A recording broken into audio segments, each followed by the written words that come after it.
Thank you so much for joining us on another episode of Inspired. Today I'm here with Tanya and myself and Jessica and Sasha. Hello. And today we're going to talk about, like, what was the topic, Jessica? What did it say? Something about how to make women or how women feel restored from restoring confidence. There we go. Yes. There we go. There we go. I see. I knew what it was. I just didn't know how it was worded. Yes. Say that again, Tanya.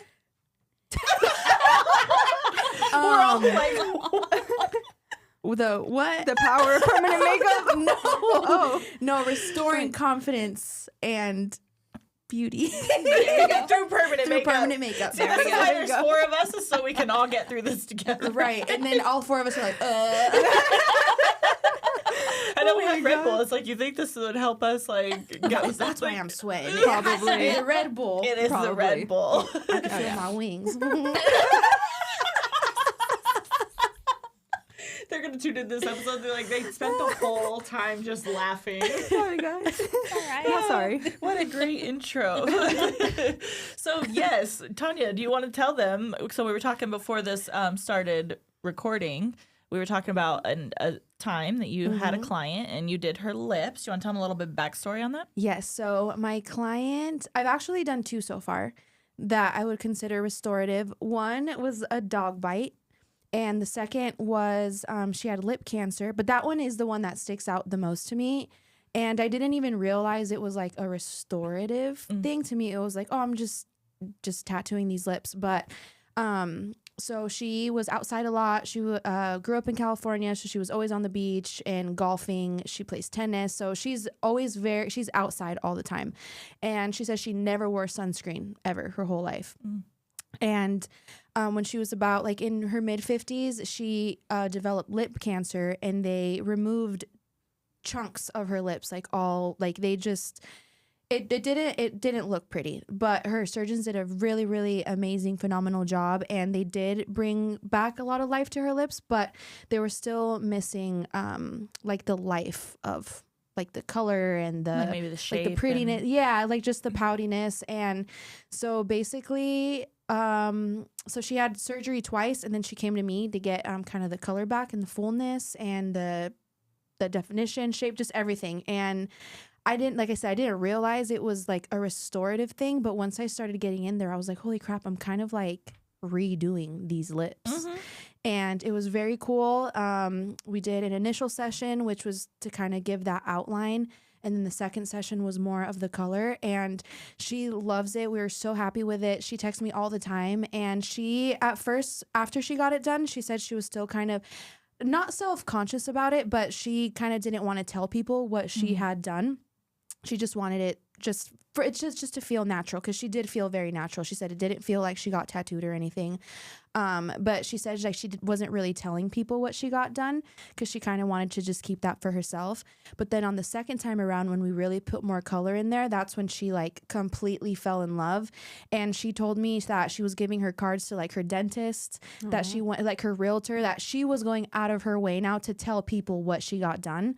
So even just seeing her from the first time to the second time was a completely different just kind of mindset, because the first time around I get like, you're kind of shy, you don't want to tell people what you'd maybe done for whatever reasons, but then the second time she was just like, I need to tell everybody about this and what you did. And I also too, I think maybe she didn't want to talk too much about her lips, but now she says she's going around telling everybody like, I had a lip cancer, these were they didn't even look like this. So you can tell that it really like boosted her confidence. And instead maybe something that she didn't want to talk about, but she told me that that now, because of her lips being tattooed and how much she's happy with them, she's just very open to talk about like what her procedures she's had done and their lip process and all that. So That's awesome. Yeah, That's cool. That is really cool. Yeah, she probably just want to bring like the attention to her lips, because it's probably like an insecurity of hers. So right, yeah. After that first session, probably, and then after the second, she's like, "Oh, you can't even tell anymore." So yeah, that's awesome.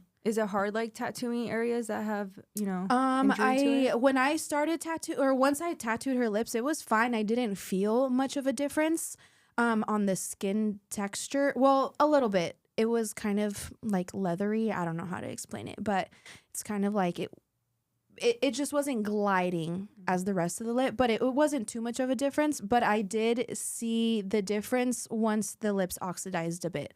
I could see where some things kind of like sucked in the color more than the others, even if I was doing the same movements and the same like pressure throughout the lip. So I definitely, I was very cautious and also built my way up. Like I didn't go in as hard as I normally would because I just didn't know how the scar tissue would take. So I think that's why the first time around there also wasn't too much of color, or as much color as the second time, because we were really just trying to play to see with kind of how the skin was yeah, gonna with the react skin, to. because I didn't want her lip tissue to like get this really pretty pink and then the scarred part just to be like very dark. So working very conservatively to see, and using the blue gel. I don't know if everyone, 'cause I've heard, a lot of people don't use blue gel for lips, but I use that a lot as kind of like a little safety net because the color pops up once you blue gel it. So I use that a lot to see like what I was doing. Like What how much is pigment was in the skin? blue gel for people who might not know? Blue gel is secondary numbing, in that it like blanches out like kind of like the skin, and then it really can kind of. I've heard some people say it doesn't help them with lips. I'm like I'm going to use blue gel because I would want someone to use blue gel on me. Like I'm not doing it. And I use it as a safety net, and it helps me see. But online, I've been seeing a lot of people completely not using blue gel because it blanches out the lips and they can't see. So it's like the once same. you've developed your eye for a certain thing, it's like it's one or the other, but there's no right or wrong. Yeah, it's like the same thing, but some people are like completely. They're like, oh, it helps me. I say it helps me. Some people say it doesn't help them, but yeah, it's blue gel is secondary numbing. Do you numb on any of your scar stuff or No. stretch marks? No, because it doesn't help the serum. Oh, So okay. the serum doesn't go into the skin, so no, everything there's no numbing. But I mean, they don't numb body tattoos, Yeah. so it's like. But the thing is, I've talked to women who, have been completely covered in tattoos and been like, okay, compared to your worst tattoo or your easiest tattoo, and they've said, and I think it's just because my needle depth isn't as deep as a regular tattoo. Because so tell them a little bit about what you do, like as far as like rejuvenation, because with scars and stretch marks, right? Right. So with the scars and stretch marks, I use New Conceal products, which are bright and regen, and I basically am just tattooing over stretch marks with this inkless serum, and it's damaging the skin just enough so that it is creating a reaction within the body where the body is starting to create collagen and elastin, and the skin starts to heal itself. So is that similar? I don't want to make you feel any type of way. Can I ask questions? Yeah. Okay. Is it similar to like microneedling? No. Then There's a difference with the microneedling. what is the difference? Oh, goodness. Now you've got me thinking. Because I'm like, what is the actual difference? Because that sounds a lot like microneedling to Yeah, me. is it like the depth of the needle, the type of needle? Well, she's using the a special serum, Yeah. so I think the serum probably plays The into serum's it. a big difference. And I know because I've had people reach out to me. I had microneedling done. Can you tell me what do I need to do? I'm not sure because this is happening. And I'm like, I don't do microneedling. Contact the person who did it for you. They should give you some sort of aftercare instructions. But it's similar, but the serum is the big thing. And the serum that I'm using is developed in an environment where there's actually doctors that are overseeing it. So it's not just, okay, there's this stuff that you threw together and it's coming off of Temu and we're shipping it to you and you can use it. Well, in your background, you're an RN. I am an RN. So you have a little bit more knowledge as far as like, I wouldn't say a little more knowledge. I would say in the medical side of thing. That's, I guess, what I was trying to say with that. So you probably have a little better understanding of like serums and stuff because as tattoo artists, it's like we could dry needle, but technically can't use serums on something. So it's like little loopholes, just kind of food for thought. Yeah, and then with the scars, sometimes I will use the same serum, but then I can actually use ink. So there's different inks that I'll use to actually help everything blend. So, but the scars, a lot of times, if it's really tough, sometimes it'll soften the edges. So there's some of those scars that, that are kind of bunched up on people. Yeah. And this kind of helps relax everything. So. Makes sense. And then is there any particular cases that stand out to you? Yes. One of them was a girl that came in, and she was early 20s, and I did not work on her. This was like her third treatment, and I remember having another model that was in there and looked at her, and she said, "What do you need done? You hardly have any stretch marks." And she said, "I was a teenager when I got pregnant, and she had like 4 babies." Mm-hmm. So her stretch marks, she showed before pictures, and they were really, really bad. And she's like, "Nope," she goes, "This is my last treatment of getting this done." And you couldn't tell that this woman had stretch marks at the end of this. So that was really cool to see. And then I had one lady who came in who was just really self-conscious. She had a brachioplasty, so the scar completely up her arm. Mm-hmm. And that was really cool just because I knew she was going to feel so much better not to have this major scar. I mean, she got, she'd had her surgery and was happy with it, but when you're left with scars, aftermath. And that's one of the reasons that I wanted to do this was I'm still helping people, but in a different way, making them feel better. Mm-hmm. Yeah. I feel like sometimes it doesn't have to be anything even very drastic. No. I would think because we're talking about like restoring confidence, right? Like I've had people, like I don't do areolas, like 3D stuff yet, like maybe one day. But I've even had people reach out, like the most recent one, just adding color to the areolas because she had no color.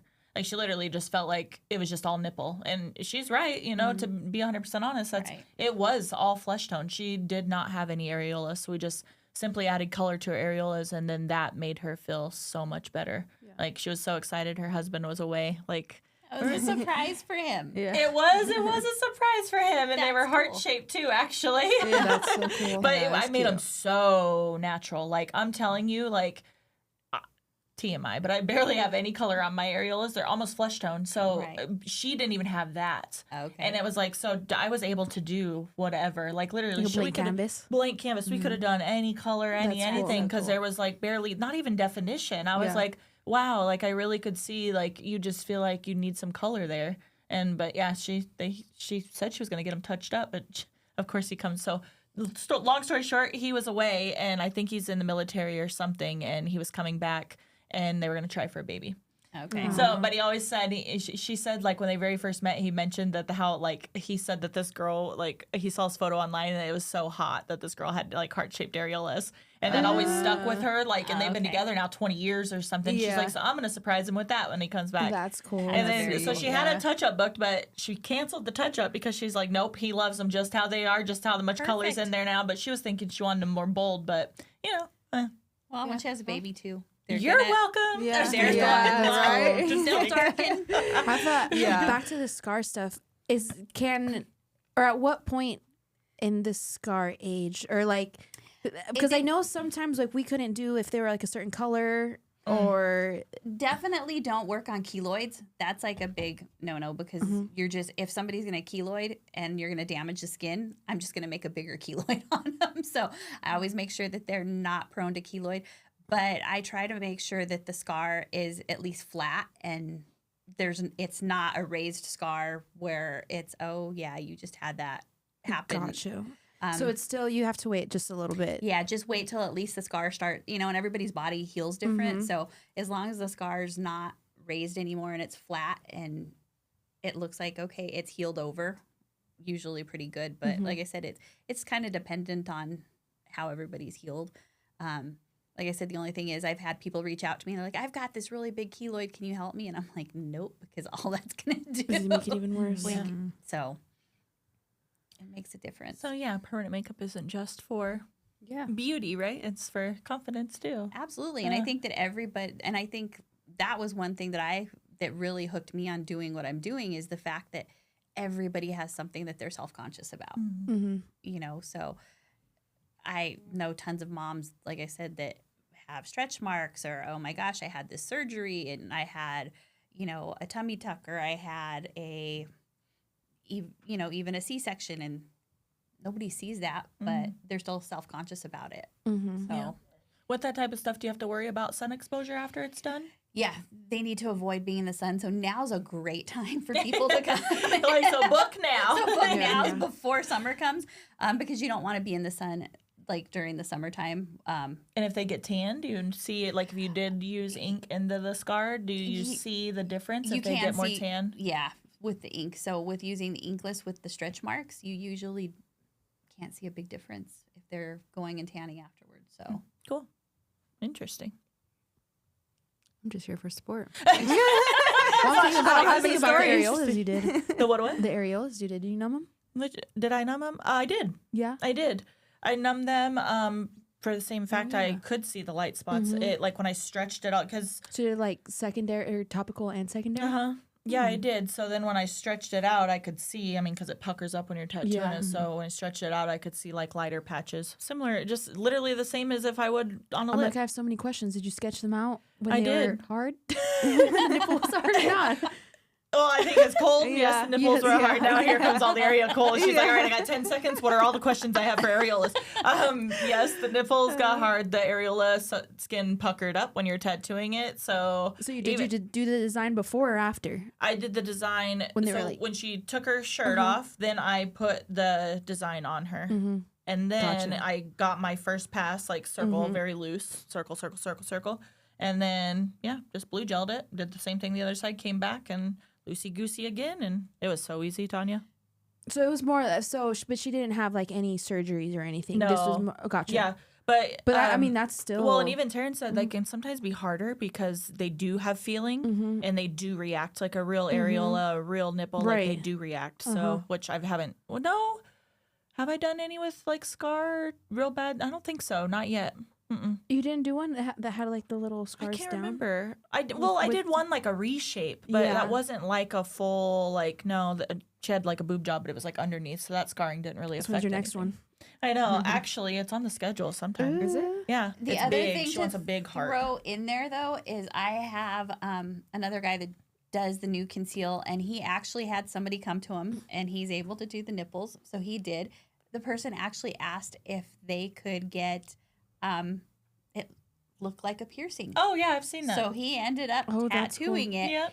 so it looked like they were actually pierced Oh, without that's cool. being Yeah. pierced. So I was like, that's really cool. Yeah, I have seen That's that. so That's cool really what you cool. can do. Yeah, that's so awesome. Are you gonna do areolas, Tanya? You gonna get into it?